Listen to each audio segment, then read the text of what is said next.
So the NHS is 70 years old today, treating more people with more conditions than ever before. How well do you think it's performing? Aisha, we'll go to you first.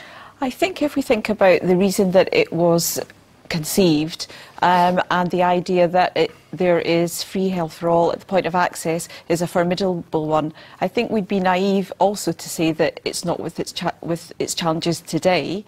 I think we have obviously an older population, increase in long-term conditions. That's very challenging, and one where I think there's a disconnect between what we believe is possible and what the reality is going to look like in the future. Andy, what's your assessment? And sadly, some of those things mentioned there we've known about for over 15 years. My fear is that, and it's across all political parties and political classes, is there's no appetite for reform because of fear of the electorate, when actually they need to lead the debate around how we change this service, because it ain't going to last another 70 years, in my opinion. It's either misplaced kindness, and we're seeing a lot of that love of the NHS at the moment, but actually it's misplaced kindness, because it needs to change. Otherwise we're stuck in a big problem. I mean, for me, it's been really wonderful to hear the expressions of love for the NHS, as you put it, today, and, you know, to see all the celebration of the foundation of something that must have been so radical when it was brought in 70 years ago. That's brave politics for you. But there have been lots of comments from people saying we mustn't get stuck in sentimentality about our NHS. To make it fit for the future, to equip it to do its job, is going to require real change, not slow, incremental change, fast change, because as well as an ageing population, for instance, we've got an ageing workforce. How are we going to staff the service for the patients of the future? OK, so what needs to be done then? The NHS say they're already trying to implement change. They accept, though, that it needs to be done possibly quicker. What do you think, Aisha? I think one of the fundamental things we've got to do is depoliticise it, because what happens is it becomes almost the football of the political parties, and there's a fear culture amongst the political parties around having some very challenging and difficult conversations. You're absolutely right, workforce is key and essential, and the largest workforce is the nursing profession. I think, let's remember, reform isn't easy. This is a difficult brief, a difficult thing, because we do love the health service. But so it's difficult to reform.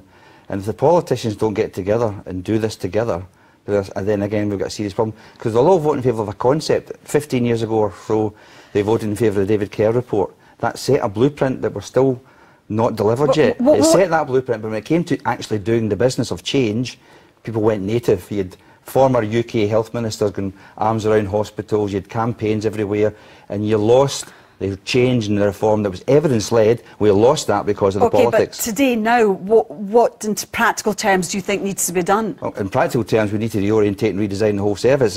It's about preventative, localised community care, stopping people falling off the cliff, because what the NHS is great at is episodic care. Something goes wrong, you get in, you get fixed. But actually, as we've said, long-term conditions, elderly ageing population, unscheduled care, A&E's under pressure. We need to reform the service to stop people getting sick in the first place. And there's a significant rub, because I don't think you can any longer really talk about the NHS in isolation of the social care, the third sector, of what happens outside hospitals.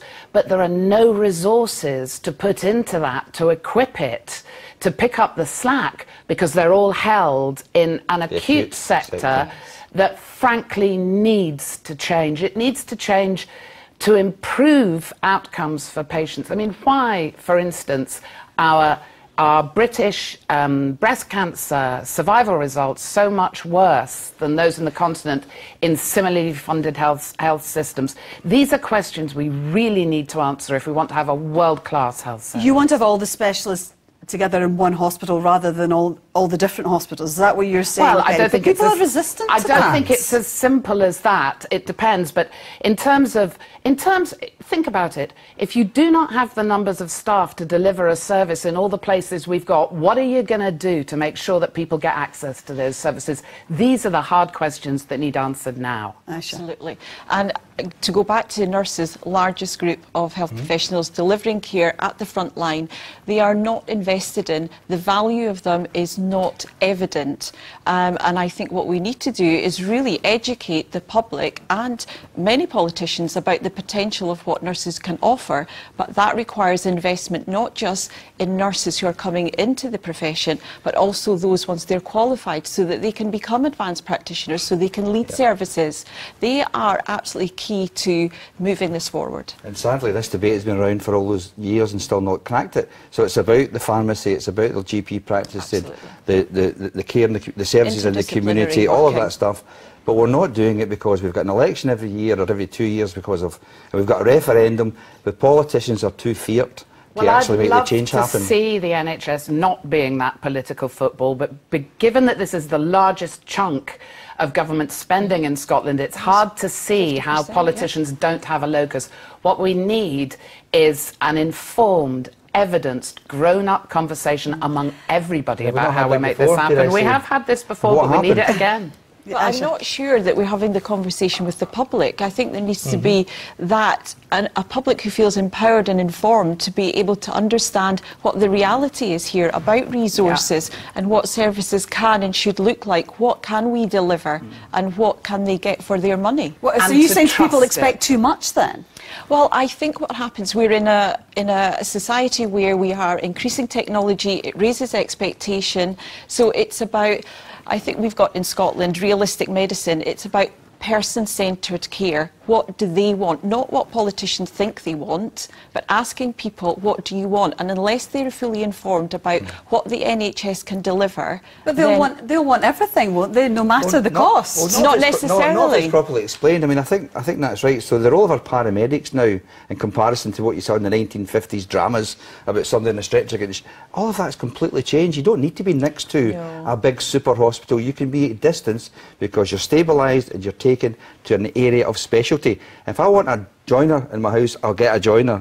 If I want a plumber, I get a plumber. You turn up at a hospital, you might get a plumber when you need a joiner because they don't have the specialties available because we spread that resource too widely. And I think if people trusted the evidence that clinicians bring to them, and if they realised the improvements that there could be in outcomes from healthcare, as well as patient satisfaction, everybody would be voting for this. And at the very centre, it's about compassion. It's not necessarily about the latest technology. People enter the NHS at points of crisis in their life, and sometimes it is compassion first and foremost, and then the treatment comes after, if necessary. What about money? The budget for the health service this year is £13 billion in Scotland. Is the money being spent as efficiently? You hear some terrible horror stories about money being just completely wasted. Well, I think if you look, for instance, at the cost of locum staff, that's staff who are brought in to fill shifts, that's an enormous spend because you're trying to plug gaps around the system. There is undoubtedly waste in the system that needs tackled, but again, that needs a long, cold, hard look at the way we are delivering a service. People are awfully hung up on the bricks and mortar of the NHS rather than the treatments that they could access if we had the resources to get them. And you've worked in hospitals, you've worked in clinical medicine. Do you think there is that need for reform, or do people feel there's a need, people that are working in the hospitals? Yeah, I mean, I think so. I think obviously the people who work in the hospitals, more than anyone, we've seen it today, feel a passion for that organisation. But there is the realisation that, no, it doesn't have to disappear, but it has to change with the times. And I think that is a necessity. And what's the first step then? Because you've been talking about this for several years, about this moving out to social care. I've been banging this drum for a very long time.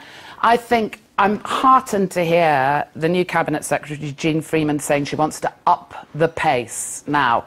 It's up the pace on what? But certainly the pace needs upped very badly. We've got to start seeing action. The care report that you've mentioned was published... 2005. Yeah. Sort of 13 years ago. It should have been in place and implemented now, and it might have been delivering benefits. Very briefly, if there isn't, drastic action taken soon, what's the future?